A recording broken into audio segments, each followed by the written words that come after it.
Yo debo aclarar que a pesar de las dificultades económicas, nuestros padres hicieron que nosotros nunca lo sintiéramos. Mi papá se encargaba de crearnos una especie de mundo. Aún así, mis padres crearon un espacio de amor, de solidaridad, de que nosotros no lo sentimos más. Yo lo vi, obviamente fue algo que me marcó.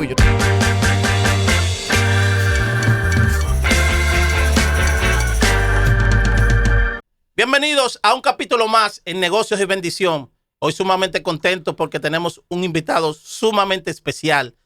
Un invitado que ya tiene mucho tiempo viéndolo, hablando de leyes, de todo lo que tiene que ver con todo relacionado a las leyes. Y como sabemos, este podcast para emprendedores es sumamente especial porque aquí se habla de vida. Aquí no se habla de proceso, no se habla de reglas. Aquí se habla netamente de la vida de cada persona, desde su etapa inicial, niñez, digamos adolescencia, ya la etapa final como adulto. Pero esa parte para mí, y no sé si ustedes también, ya que están aquí, aprovecho, suscríbanse, compartan, activan la campanita, dejen su comentario. Para mí, la parte fundamental de todo emprendedor o dueño de empresa o CEO tiene que ver con su vida personal. Y es la que enseña más. Es bueno estudiar los libros y todo. Pero hoy tenemos un abogado muy importante de República Dominicana. No sé si en el mundo también, él nos contará ahorita, pero él no necesita mucha presentación. Vamos a pasar con el señor Alberto Fiallo. Bienvenido, Alberto. Un placer. Hermano. Bueno estar aquí contigo, compartir. Excelente. Gracias por darnos la oportunidad a nosotros, a esta familia de Negocios Bendición y a todos los que nos están viendo a través de esta entrevista, que va a ser una entrevista única. Hoy promete mucho. Pasa que tú me tienes mucho cariño. Claro que sí, claro que sí. Y pareciera como si nos conociéramos de muchísimos años. Así es. Hay gente con la que uno hace clic de inmediato y se siente como si fuera una amistad vieja. Claro. Y totalmente agradecido porque digamos así, en cierta parte, tú has sido una pieza fundamental de que yo esté aquí. Y luego más adelante diré, porque no te quiero robar el protagonismo. Este programa es tuyo. Fluyen, como dice por ahí. Pero vamos a hacerlo de una manera muy especial. Yo sé que tú estás acostumbrado a un esquema. Aquí no. Aquí hablamos de vida, procesos de vida, y en la vida no hay esquema. No está nada escrito. ¿Entiendes? Entonces, desde tu etapa inicial, niñez, ya cuando tienes uso de razón, hasta adolescencia, y luego lo que hoy es Alberto Fiallo. Así que, ¿de dónde viene Alberto Fiallo y su familia? ¿Cómo llega a República Dominicana? Bueno, yo nací el 20 de agosto de 1977 y nací en Santo Domingo de dos padres que son ambos médicos. Ellos son especialistas en salud comunitaria y familiar. O sea que yo desde muy pequeño vi, digamos que lo que era la entrega, era la vocación de servicio de mis padres, específicamente trabajando. Mi papá fue director de la Escuela de Medicina de UNIBE y desarrolló junto con mi madre toda la parte de salud comunitaria. Entonces yo desde muy pequeño acompañaba a mi papá, por ejemplo, a las jornadas de vacunación básica pediátrica. Y la verdad que para mí era impactante. Y era fascinante. Pero también lo acompañé en política, porque siendo muy pequeño mi papá era miembro del Comité Central, ese segundo Comité Central en la historia del PLD de los años 80, y era una persona muy cercana a don Juan. De hecho, Juan Bosch es mi padrino. Wow, entonces, no sabía eso, ¿no? Así es, así. Bueno, fue un padrino que nunca me dio regalo, pero se le quería. Se le quería. Y siempre se le pedía la bendición. Pero sí, ciertamente, yo recuerdo jugar, inclusive en la Casa Nacional, en ese, yo no sé si tú has visto que tiene como unos arcos. Sí. Mientras papi estaba en reunión, yo me tiraba por ahí y disfrutaba muchísimo. Y desde pequeño también tuve la apertura de mis padres. Mis padres nos criaron con un nivel de democracia particular dentro de la casa. Yo hablaba de los temas, entonces a mí me interesaban. Yo me acuerdo que había un amigo de mi papá que me iba a llevar para un programa de televisión porque yo le decía que el tema de la inflación, que por eso era que estaba tan cara la leche y que nosotros los niños necesitábamos leche. Desde pequeño. Desde pequeño, pero era escuchando, obviamente, una esponja. Y yo creo que eso me marcó de vida. Es decir, esa forma en la que nuestros padres nos criaron, pero sobre todo lo que vimos de nuestros padres. Luego viene la familia extendida, en el sentido de, o más bien fuera de la familia nuclear, que fue criarme en el seno de la familia Fiallo y la familia Villini. Mi madre es de padre irlandés. Entonces, Sí, eso te iba a preguntar. Si son oriundos de República Dominicana o vinieron de otro país. No, irlandés, que se radicó en los Estados Unidos, por eso apellido es Scanlon, y mi mamá, que vino de 14 años a los Estados Unidos, que hablaba hola, ¿cómo estamos? A los 14 machucado, años. El dominicano machucado. Mi mamá fue en mi república cuando tenía 16 años, y en ese... y tu hermana también. Creo que y Larimar fue mi república el mismo día, 30 años después. ¡Wow! Qué locura, ¿eh? ¿Qué? Así es. ¡Ay, padre! Entonces, sí, entonces mi papá en esos avatares se enamoró de mi mamá, perdidamente. Y él entonces, es dominicano, entonces. Él es dominicano, papi dominicano, Fiallo y Villini. Sí. Que te digo que es la familia con la que yo más interactué. De mi padre y de mi madre, la familia con la que más interactué fue con la Fiallo y con la Villini. Especialmente con la Villini, porque mi abuela, Margarita Villini, prácticamente participó de mi crianza. Inclusive yo, en el colegio me pidieron a mi madre que me saltara de curso porque yo estaba muy avanzado. Y entonces yo salté de tercero a quinto y que me da cuarto de primaria en su casa, mi abuela. Que lo recuerdo con cuarto primaria. O sea, no es una edad tampoco para tener tantos recuerdos. Sí. Pero yo recuerdo que me reía mucho con ella cuando ella me explicaba lo que era el bolo alimenticio, porque en cuarto primaria te comienzan a dar anatomía, biología. Sí, claro. Entonces yo recuerdo todo eso que fue, y fue lindísimo. Obviamente con el amor, con la ternura de una abuela. Tú sabes que los abuelos son padres, pero que tienen autorización para malcriar. Con mi abuelo sí interactué. Mi abuelo Fantino de Fiallo fue el brazo político de Unión Cívica Nacional. Estuvo 13 veces preso. Eso lo marcó de por vida. Él al final estuvo con arteriosclerosis múltiple, le afectó la lucidez. Y yo recuerdo cuando yo lo iba a ver y le decía, hola abuelito, y lo saludaba, sobre todo en las mañanas, porque yo pasaba largos periodos en casa de mi abuela. Él todavía hablaba del régimen y decía, cuidado, no podemos hablar que aquí hay gente. O sea, cuando había perdido la lucidez, se quedó eso en su disco duro, todo el tema de la represión. Pero sí pude compartir con él muy pequeño. Yo recuerdo que cuando iba a su oficina, que estaba arriba de la oficina del Palacio, el Palacio así se llamaba una tienda en el Conde, él tenía una lata que él, cada vez que yo iba me la daba, dije, ábrelo, sin recordar que yo lo había abierto. Era lata, tú abrías y salía. Pero sí yo recuerdo también que había muchísima gente que iba a verlo allá, y era un espacio de discusión política, pero también de discusión intelectual. Los Fiallo no fueron acaudalados económicamente, pero sí fue una familia siempre de mucho estudio. Tú recordarás a Fabio Fiallo, el doctor Aristide Fiallo Cabral, por el lado de los Villini, el padre Villini, Francisco Gregorio Villini. O sea, una familia de mucha tradición, pero fíjate, mucha tradición orientada al servicio. Sí. Francisco Gregorio Villini fue presidente en 1884-85 y renuncia. Tiene un cuento famoso de cuando él renunció, él bajó y le pidió 20 pesos prestado al amigo porque tenía un año que no generaba lo suficiente. Claro, 20 pesos en ese momento eran 20 pesos. Sí. Hay que traerlo a la fecha, 1884. Pero esas son las historias con las que yo me crío. Historias que me marcaron de vocación de servicio, y bueno, y es un poco lo que ha hecho que yo no me pueda resistir, Juan, a la idea de hacer política directamente. Sí, creo que sí, que mirando esa fotografía de tu niñez, ya vemos todo lo que es Alberto Fiallo hoy. O sea, yo hablaba y me encanta decirlo en todo lo que he entrevistado. El problema de la humanidad, no solamente de República Dominicana, en la humanidad son las bases. Y las bases se edifican en la familia. Eso es así. Eso es así. Hay una importancia particular en que en la familia se desarrollen esos primeros valores que nos van a marcar y que nos van a llevar a la convivencia en la sociedad. Claro, a ser un ente productivo a la sociedad. Y algo muy importante que tú tocabas, vayan tomando anotaciones, porque como yo le dije, aquí la libreta de la vida es el servicio, la vocación. Decía, Fabio Méndez decía, nuestro invitado, que cuando él emprendió en la música y Dios lo ha bendecido tanto, igual que a mí, él no pensó tanto en lo monetario. Eso es así. Él pensó en poder ayudar a otro que tuviera ingresos, que son muy buenos los ingresos, o sea, monetarios, porque tú necesitas, pero primero hay que pensar en el servicio, en la vocación. Y eso te hace grande. Te lo agradezco muchísimo. Es un llamado, o sea, como tú dices, así como te dijo Fabio en su momento, a mí, o sea, yo no sé ver la vida de otra forma. Entonces, para mí como bastante natural. Yo sí te confieso que tuvimos épocas de mucha restricción económica. En tu casa. Por supuesto. Pero es que es la percepción que uno tiene que Fiallo, Vicini.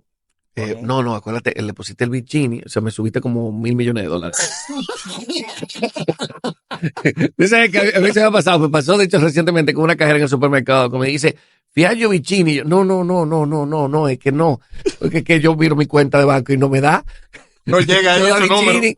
Entonces, O sea, la percepción hecho, que uno tiene eso. que Pero debo cuéntanos un decirte- poquito sobre esa debo etapa. decirte, para que tú veas cómo todo se Tiempo duro. relaciona en la vida. Yo tengo una deuda, yo le llamo así, una deuda histórica de agradecimiento, tanto a la familia Vicini como a la familia Paliza, a la familia Vitienes, porque fueron personas que apoyaron a mi abuelo en el momento más difícil. Mi abuela cosía, porque como mi abuelo estaba en la cárcel, él estaba vendiendo las propiedades que había heredado. Y yo tengo las cartas, de hecho, son cartas sumamente conmovedoras, porque está mi abuelo diciendo, mira, vende la parcela tal para que tú puedas comprar tal cosa para Albertico. Son 3 hermanos, Margarita, Alberto y José Antinoa, quien tú conoces, un profesor universitario muy conocido. Y también fue miembro importante del PLD en ese PLD de la luz, como le digo yo. Entonces, en ese momento ya se desarrolla de una manera diferente. Y quien apoya, que inclusive no le cobró nunca, yo nunca he dicho eso públicamente. Y yo no sé si mi papá se sentiría cómodo sabiendo que yo dije eso públicamente. Pero mi abuelo, prácticamente no le cobraron por muchos años. Wow. Mi abuelo fue desafecto de Trujillo. Hay unas historias muy interesantes ahí. Fue desafecto de Trujillo, es decir, estuvo en contra de Trujillo cerca del 5.º año. Inclusive, él era miembro de una oficina, tenía una carrera sumamente prometedora. Era miembro de una de las oficinas más importantes de este país, me reservo el nombre porque todavía tienen vigencia de sus hijos, donde el director de esa oficina le dijo, Antinoe, deja de estar jota con Trujillo, Wow. que la Así vida es mismo. para darle placeres. Ay, Dios mío. Y mi abuelo le dijo, mira, es que esa no es la forma en la que llevo la vida. Y ni mi tío Viriato, ni mi tío Gilberto, ni mi abuelo, nunca estuvieron de acuerdo con el régimen de Trujillo. De hecho, fue la única familia, junto con Enrique antes de su exilio, que se quedó en República Dominicana. Hay una persona que recoge muy bien esto en una narrativa bastante interesante, que es Gregorio Bustamante. Él firma como Gregorio Bustamante, pero que su verdadero nombre es José Almoina, que de hecho fue asesinado en México por Johnny Aves, por haber escrito ese libro que se llama Una satrapía en el Caribe. Y ahí hay un capítulo dedicado a la familia Fiallo completamente. Y a un evento muy interesante que casi nadie conoce, y es que mi abuelo tenía amor con María Martínez, cuando todavía era muy linda. La españolita le decían, una mujer muy bonita. Sí. Pero entonces él se enamoró de mi abuela, Margarita Villini. Y María Martínez cita al cementerio, que era el lugar donde se veían los enamorados. Qué cosa más tétrica, ¿verdad? Pero bueno, era el sitio donde se veían los enamorados. A mi abuelo y le dice, mira, Antinoe, el brigadier Trujillo era brigadier en ese momento, recuerden, de las tropas invasoras. El brigadier Trujillo me ha pedido matrimonio. ¿Qué le digo? Le dijo, mira, tú tienes que, mi abuelo le responde, tú tienes que tomar la decisión que tú entiendas, porque yo estoy enamorado y me voy a casar con la señorita Margarita Villini. Ella se envenenó. Padre. Y quien le salva la vida, eso está documentado, ¿eh? Quien le salva la vida, ¿quién es? No. Viriato Fiallo, que era médico. Le suministró un vomitivo. Ella se metió un potecito de barbitúrico ahí mismo. Alante de él. En el cementerio, así mismo. Cementerio. Y esa historia es parte de la historia que algunos historiadores dicen que fueron las razones por las cuales Trujillo no mató a ningún Fiallo nunca. Porque todos eran cabeza caliente. Tanto Gilberto como Viriato, como recuérdate ese famoso discurso donde dice, que de hecho le costó la derrota frente a Don Juan en ese diciembre de 1962, donde él decía, a los trujillistas le vamos a dar con el látigo de la indiferencia. Como los fariseos que Jesús sacó. De él. Entonces, esa era la tesitura y la forma que tenía la familia de llevar eso. Entonces, eso llevó a mi familia en ese momento a tener dificultades económicas. Mi abuela cosía muy bien, una mujer que tiene un sentido estético maravilloso, y le cosía a las mujeres más pudientes, y eso le permitía tener el dinero para poder sostener a mi padre, a mi tío y a mi tía, que visitaron continuamente a mi abuelo en la cárcel. Luego entonces mi papá, cuando entra en el PLD, recuerden que en ese momento, estamos hablando de en los 12 años del presidente Balaguer, estamos hablando de la dificultad de cuando tú eras en el PLD, tú no conseguías trabajo. Cuando tú eras PLDista, tú no conseguías trabajo. Entonces, papi no tiene trabajo. Mi mamá es la única que trabaja como profesora en un colegio americano, por ser norteamericano, ¿verdad? Sí. Y era el único ingreso prácticamente que teníamos en la casa. Entonces, nosotros llegamos a tener serias vicisitudes. O sea, por ejemplo, yo te puedo contar que mi papá, para que tú veas cómo la solidaridad siempre estuvo presente en mi familia, aún en los momentos más difíciles. Mi papá, por eso yo soy como soy. Yo no sé si tú has visto la sátira que yo hago de la masculinidad. Claro, yo el hombre. Exactamente. Esto te iba a preguntar, pero te está adelantando un poquito ahí con eso. Yo vi eso en mi casa. Yo vi eso en mi casa. Mi papá, como no tenía en ese momento trabajo, él comenzó a asumir el trabajo dentro del hogar. Y entonces él hacía todos los días albóndiga. No había de otra. Que había. No había de otra. Con muchísimo pan, por cierto. Con pan, no sí, era claro, con arroz ni con... Pero acuérdate que estamos hablando de un médico que estudió nutrición en Chile. O sea, papi sabía cuál era la demanda calórica que tenían sus 4 hijos. Claro, él sabía Gracias a Dios, porque si era otro papá, nos desnutrimos. Claro, no, la carne. Y él hacía arroz blanco, mira, yo me emociono, arroz blanco con habichuela y hacía albóndiga. Él mismo. Proteína, a mi papá haciendo la albóndiga. Pero ¿qué pasa? Teníamos un apoyo doméstico en la casa, que era una señora que estaba progresivamente perdiendo la vista. Por eso papi se tuvo que cubrir más el tema de los quehaceres del hogar. Y esa señora se llevaba siempre 5 albóndigas para su casa. Para dárselas a sus hijos. Todos los días. A veces se llevaba más albóndigas. Y papi llegaba y decía, oye, pero negra, aquí habían 20 albóndigas. Nada más quedan y se 15. iba. Entonces yo devolvía las otras. Y nada más se llevaba 5. Tú estás oyendo el lazo de complicidad en la solidaridad que se da. Pero ella orgullosa nunca hubiera admitido que ella se llevaba albóndigas para darle comida a sus hijos. Entonces eso yo lo vi en mi casa. Todo eso. Con serias vicisitudes, o sea, en mi casa. Impresionante. Entonces, eso me marcó y me hizo entender que para yo hacer política y poder dedicarme a las cosas que me representaban mucho mayor pasión, que es la enseñanza y la política, tenía que asegurar independencia económica. Y por eso tuve que, a los 46 años que yo tomo la decisión de integrarme a la política partidaria, fue bastante efímero, fue de abril a agosto.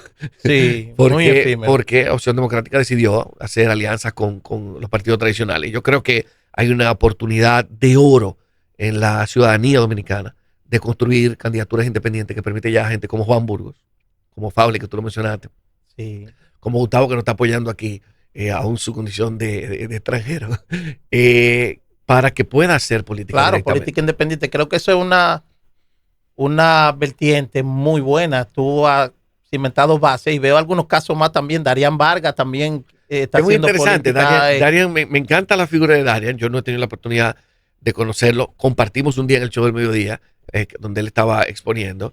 Pero me parece que su propuesta es muy interesante y me parece además un muchacho muy inteligente. Sí. Nunca he tenido la oportunidad de compartir con él. Tal vez tú puedes ser el canal o de debatir algún tema con él. Pero yo creo que él tiene muy buenas propuestas en materia de educación. Sí, esa es la verdad. No, claro que sí. Gracias, Alberto. Creo que esta primera etapa de esta entrevista ha sido impresionante. No te dejé ni hablar. No, eso es lo importante. Aquí no se trata de mí, sino de la audiencia y de ti. Que a través de esta historia, de tu etapa de niñez, que vemos que no es como yo pensaba, o muchos pensábamos, Fiallo y el otro apellido que te puse unos millones y demás. Pero los años que marcaron tu infancia y lo que tú eres hoy, Alberto Fiallo, la humildad y lo que es el servicio. Y creo que esa ha sido la base más importante que ha tenido tu carrera exitosa. Sí. Yo debo aclarar que a pesar de las dificultades económicas, nuestros padres hicieron que nosotros nunca lo sintiéramos. Mi papá se encargaba de crearnos una especie de mundo, inclusive con mis hermanas. Yo tengo 3 hermanas, yo soy el varón y el más grande.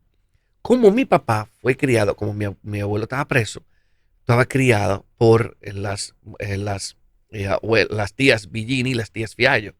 Entonces tú te das cuenta que la relación de mi papá con mis hermanas, mi papá tiene con ellas que el club de las palomitas. Entonces mi papá en mi casa yo veía, por ejemplo, a mi mamá, te voy a dar un ejemplo.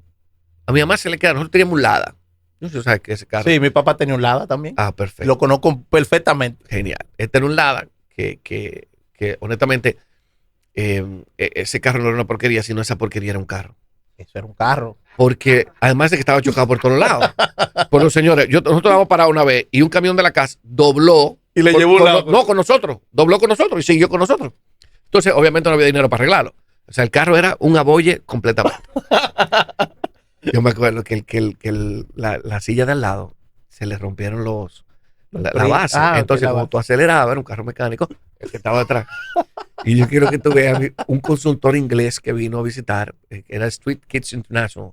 Era una ONG que trataba con el tema de VIH. Mi familia estuvo muy involucrada en la información y educación en el tema de VIH.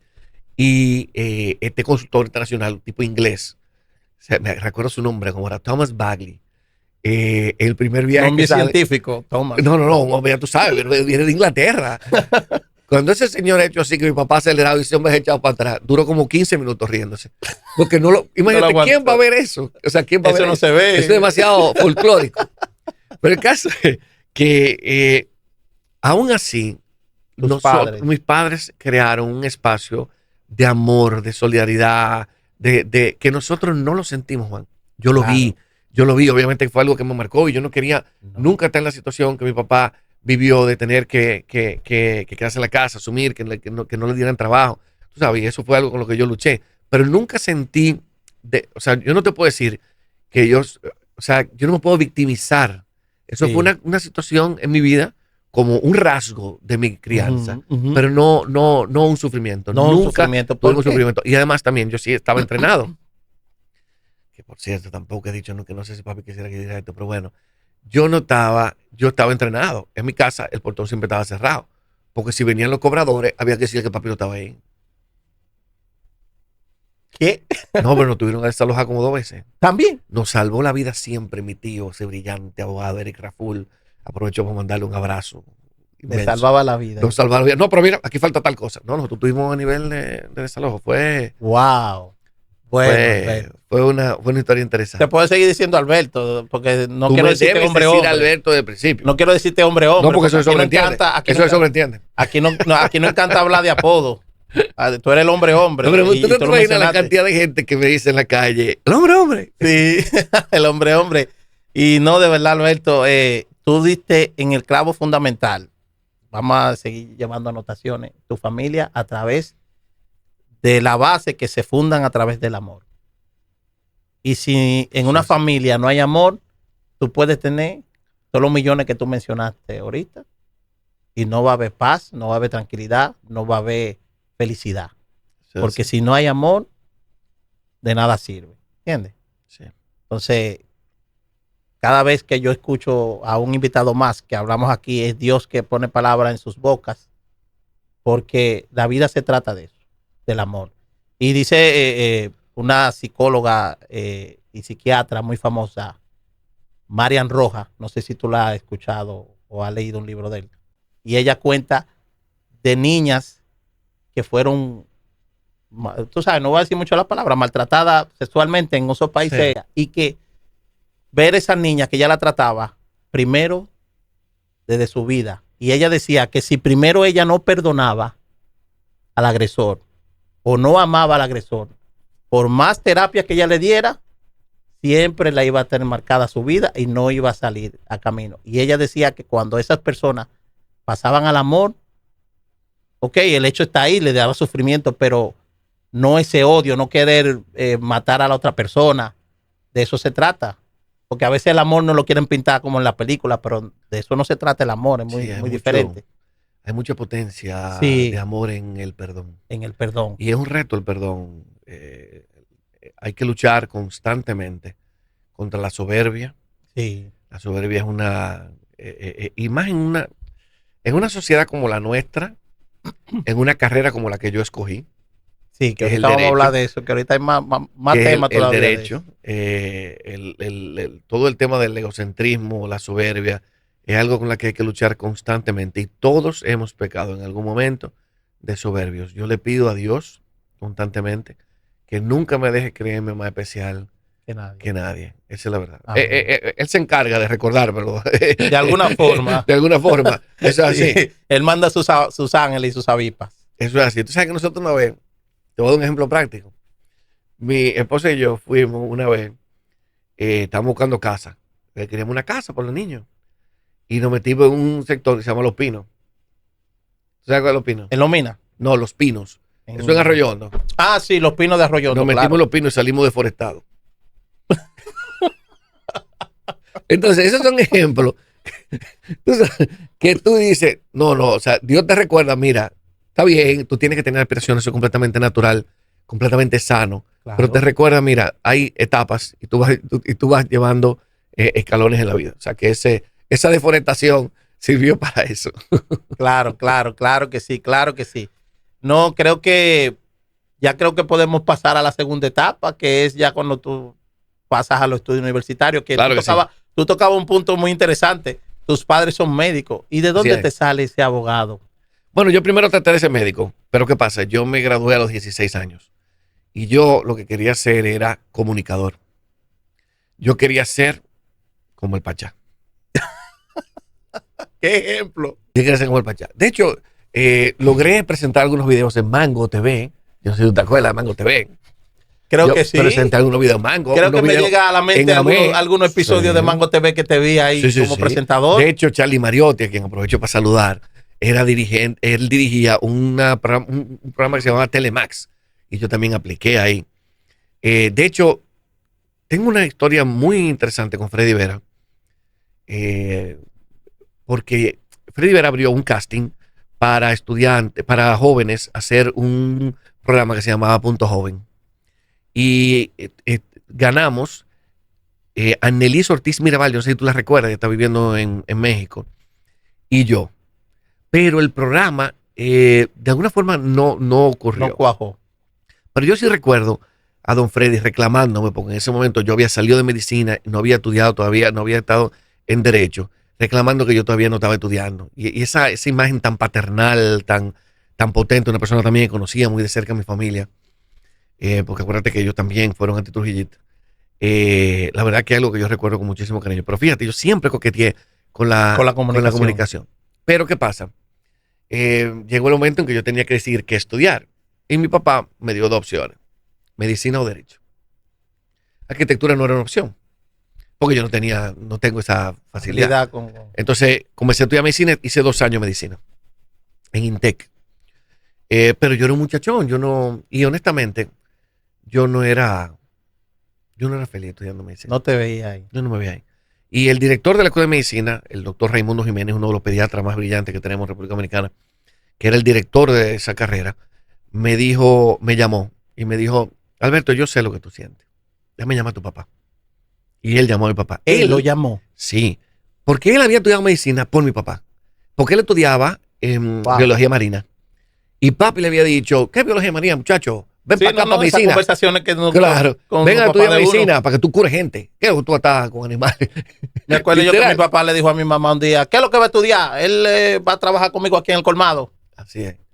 Entonces mi papá le dijo, mi papá eso, entonces me dijo él: yo te voy a devolver el favor que tu papá un día me hizo a mí. ¿Tú no quieres ser médico? Y lo llamó y le dijo. Entonces mi papá duró 2 semanas mutis.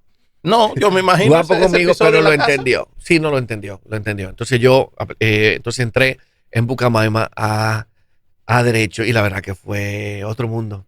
Ahí era que yo pertenecía. Inmediatamente fundamos el primer comité de estudiantes de derecho en 1998. Mira quiénes eran los personajes que estaban en ese comité: Farideh Raful, César Dargán, Federico Jovine. Padre. Ahí está también otra, Julia Muñiz, que ahora es candidata a diputada del PRM. Carlito Sánchez, el comediante que es abogado, tú sabías, abogado. No sabías. Carlos Sánchez, abogado, y muy buen abogado, para que tú sepas. También estaba Carlos Sánchez. Mira qué grupo conformaba ese comité. Yayo, el director de aduana. Que yo recuerdo, Yayo era el tipo más práctico en las discusiones, compadre. Yo me acuerdo de una frase ¿Y qué edad tú tenías ahí? 98, yo tenía 24 años. 24. No, hombre, que de 24 años. Yo tenía 20 años, 98. Ay, 20 años. Y te mencioné a Farideh, ¿verdad? Sí. Farideh también estaba en ese comité de estudiantes de derecho. Entonces, no fue otro mundo. Me graduó e inmediatamente hago la maestría en Derecho Empresarial y Legislación Económica, y me gano la beca del gobierno británico, que se llama la beca Chevening, para estudiar Derecho Internacional Público. Fui escogido, aceptado por la Universidad de Bristol en Inglaterra, ¿no? Una universidad con mayor tradición en toda Europa continental. Y tuve la suerte de estudiar Derecho Internacional Público de la mano de Malcolm Evans, que es el gurú de todo el tema de Derecho Internacional Humanitario. Fue la experiencia que más me marcó, Juan, si te soy completamente sincero. Tuve la oportunidad y era un paso natural. Lo había hecho Juan Carlos Ortiz. Yo era el segundo dominicano en la historia de Bristol. Lo hizo Juan Carlos Ortiz, a quien aprovecho también para mandarle un saludo. Y él, como yo, tuvimos la oportunidad de hacer el PhD en Oxford por recomendación del mismo profesor, Malcolm Evans. Lo que pasa es que el PhD del doctorado para mí no tenía mucho sentido. Ya yo había salido, tuve la oportunidad de entrar en una oficina de abogados que se llama Hedrick, Cristina Álvarez Fernández, hoy solamente Hedrick. Y la verdad que yo tenía un puesto asegurado. Y esa es una de las oficinas la segunda oficina más grande de este país. Era Hedrick, o sea que era una oportunidad muy importante. Yo tenía 24 años, no hacía mucho sentido que yo le dedicara 4 años de mi vida, aunque fuera un PhD en Oxford, a un área de un área de un área de un área de un área. Y yo decliné y vine a República Dominicana. Aquí entonces luego hice la maestría en Derecho Constitucional y luego hice la maestría en UNIBE y luego hice la maestría en Derecho Administrativo en la Universidad de Salamanca. Perdón, en la Universidad de Castilla-La Mancha. Actualmente estoy haciendo mi doctorado en Derecho Constitucional Tributario. Ahora sí ya estoy haciendo mi PhD, pero hace sentido en mi vida, profesional y personal. Claro. Estoy haciendo mi PhD en Derecho Constitucional Tributario con la Universidad de Salamanca. Entonces esa es digamos que mi formación. A nivel profesional yo me crié, yo eché los dientes. Bueno, yo tuve la oportunidad de trabajar como paralegal en varios sitios, incluyendo en la Fiscalía. Y eso también me marcó y me formó mucho. Pero ya como abogado entré en Hedrick, donde trabajé 6 años, y tuve la dicha de trabajar luego 5 años de la mano del doctor Juan Manuel Pellerano. De hecho, yo entro a Pellerano y Herrera pasando por el sedazo del doctor Pellerano y logrando lo que para mí ha sido uno de los honores más grandes de mi vida, que es ejercer. O sea, yo fui a litigios con el doctor Pellerano y eso era como darle chocolate a un niño. O sea, literal. Eso era como el niño que va por primera vez a Disney World, literal. Sí, sí. Entonces, la verdad que tuve mucha suerte. Luego de ahí, entonces, fundo mi oficina, pero me llama el servicio público. El licenciado Guaracuya Félix me llama para que lo cubriera 6 meses. ¿Estos 6 meses cuánto se tornó? 4 años. Ay, padre. 6 meses la consultoría jurídica de la Dirección General de Impuestos Internos. Entonces, ahí me desempeñé durante 4 años como consultor. Por eso es que tú sabes tanto de números. De impuestos internos. Me gustan los números. Increíble. Me gustan mucho los números. Los exámenes de inteligencia dicen que soy muy bueno para los números, pero yo no te puedo decir cuántas veces me quemé en matemáticas. Qué locura, ¿eh? Es una cuestión de bloqueo. Los bloqueos, sí. Los profesores me decían, es que a mí me da pena quemarte porque tú vas a ser tan buen abogado que no te quiero quemar. Y me daban más oportunidades. Y yo me fajaba, Juan, pero bloqueado. Para que tú veas cómo los bloqueos son mentales. Entonces, sí, soy genial para los números, pero siempre me quemé en matemáticas. Ay, no, pero mira, ya, oye, impresionante ya esa etapa de tus estudios. Creo que sigue subiendo más a tu currículo, lo que hoy Alberto Piallo. Pero ya para finalizar. Soy profesor hace más de 20 años. En la universidad. Ya actualmente, entonces, cuéntanos de tu oficina, cuáles son tus proyectos actuales ahí en tu oficina y también en la parte social que nos contaba un poco ya para finalizar. Sí, mi oficina es una oficina que se define como una oficina de todo servicio, principalmente a corporaciones. El emprendedor que llega a mi oficina, perdón, recibe todo mi apoyo, o todo el apoyo de nuestro equipo, desde la idea que se forma hasta la ejecución. El 80% de nuestra base de clientes es norteamericano, por lo tanto nosotros tenemos unos altos estándares, no solamente éticos, sino de calidad. La oficina se llama Fiallo Villini Scanlon. Que yo he ido. Por eso que me preguntaba, ¿por qué hay tantos jovencitos en tu oficina, cabrón? Y así es. Eso. Y no, lo que pasa es que yo creo mucho en el talento. Tú viste quién me acompaña. Claro, yo creo que definitivamente en el talento y el futuro está posado sobre los hombros de los jóvenes. Pero también, muy importante, y es que yo al ser profesor universitario me doy cuenta que no es verdad que los jóvenes están en etapas y digamos que en expectativas diferentes. Es que nosotros tenemos que acoplarnos a ese tiempo. Cuando yo daba clases, cuando yo inicié dando clases, yo le daba clases a jóvenes que tenían casi mi edad. Yo inicié con Derecho Comparado, que fue una oportunidad que me dio el profesor Flavio Darío Espinal, a quien aprovecho también para mandarle un abrazo y mucho cariño. Pero ¿qué pasa? Ya hoy, cuando tú vas a dar clase, los muchachos, lo primero que hacen es acá, googleate. Los muchachos te quieren validar. Entonces, ya no es lo mismo. Ya un profesor no se puede parar con la fichita esa que hasta tenían café. No, claro, no. que tenían 20 años. No, los profesores están obligados a practicar conectivismo, los profesores están obligados a... Hasta la par con el joven. Hasta la par con el Para que joven. Porque ellos conecten te con googlean y ellos te dicen, no, profesor, es que no, es que no. Es que tienen que conectar con ellos. Y ya tocabas una parte fundamental de los jóvenes. Me surge esta última pregunta, ya para finalizar. ¿Ya se acabó? Sí, me están haciendo señas que nos Está quedan bien. 5 minutos, pero Habrá tranquilo. más oportunidades. Exactamente, gracias. ¿Qué necesita un joven? Las últimas palabras. Un joven para tener negocios con bendición, así como el tuyo, de vida. ¿Qué necesita para tener éxito en las leyes? Mira, yo creo que es muy importante el tema del esfuerzo y la disciplina. Yo sé que suena cliché, pero lo voy a poner en términos prácticos. Ahora mismo, estos aparatos están diseñados para darnos estímulos rápidos y sin mayor tiempo de dedicación. Sí. Eso va debilitando definitivamente la capacidad que tenemos de concentrarnos y realizar una sola tarea. Y eso es estudiar. Entonces, yo creo que es muy importante. Los jóvenes ahora tienen un reto mayor. Nosotros teníamos que estudiar porque teníamos que estudiar. Los muchachos ahora tienen estímulos, pero además también tienen una sociedad que les dice que son mejores en la medida en la que tienen unos tenis, en la medida en la que tienen una ropa, en la medida en la que hablan de una forma, en la medida en la que tratan de una forma a las otras gente. Entonces, yo creo que ellos la tienen más difícil, los jóvenes de hoy, Claro. que los jóvenes de antes, inclusive que los jóvenes de las generaciones anteriores, como la de mis padres. Entonces, yo creo que entender que en esos mismos aparatos están las herramientas para poder ser diferentes. Yo hablaba fuera de cámara antes de que llegaran con mi asistente y hablábamos precisamente de eso, de la posibilidad de ella ir estudiando y encontrando espacios donde pueda hacerse deseable me refiero a ser una persona que tú quieres contratar porque maneja un nicho específico de conocimiento. Y ya esta herramienta nos permite ser expertos el que le dedica más de 10,000 horas a algo, ¿eh? Sí. Entonces, que nos permite ser expertos en cualquier materia simplemente haciendo eso, estudiando. Pero eso conlleva un esfuerzo. Y disciplina. Cuando yo comencé a trabajar, yo desde pequeño fui muy inquieto a ganarme mi propio salario porque papi me daba 100 pesos semanales y a mí se me acababan los viernes. ¿La verdad? Hay que buscar los viernes, eso a los 14 años. Entonces yo inmediatamente, yo tenía esa inquietud de tener mis propios ingresos. Y entré a una empresa, un call center, que yo me ganaba 7,000 pesos, Juan Bulgo, en el año 1995. 7,000 pesos me ganaba yo. Pero entonces me salió en la universidad, me salió la posibilidad de ser paralegal en la fiscalía del que era de Guillermo Moreno, que transicionaba a Francisco Domínguez Brito. Y era una pela, pero además era un sueldo de 1,795 pesos. Yo renuncié a mis 7,000 pesos. Wow. Porque estos 1,795 pesos eran evidentemente un esfuerzo. Yo tenía una codita, por cierto, que no tenía aire. Dios mío, qué travesía, mi hermano. Yo tenía una novia que yo mandaba, oye, te estoy hablando de la Pucamayo, ¿verdad?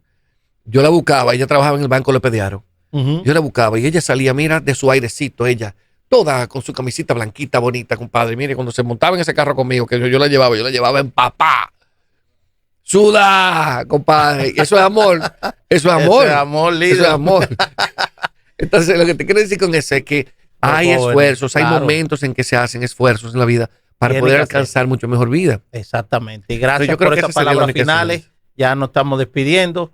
Y gracias por escuchar esa última palabra que nos das a nosotros los jóvenes y a toda la audiencia. Disciplina, constancia. Correcto, esfuerzo y estudiar. Y esfuerzo y estudiar mucho. estudio, y tendremos éxito en nuestros negocios. Tarde o temprano, eso es así. Claro, gracias. Así que muchísimas gracias, Alberto. Y te veremos pronto por aquí de nuevo. Pero claro, hermano, esto es mío.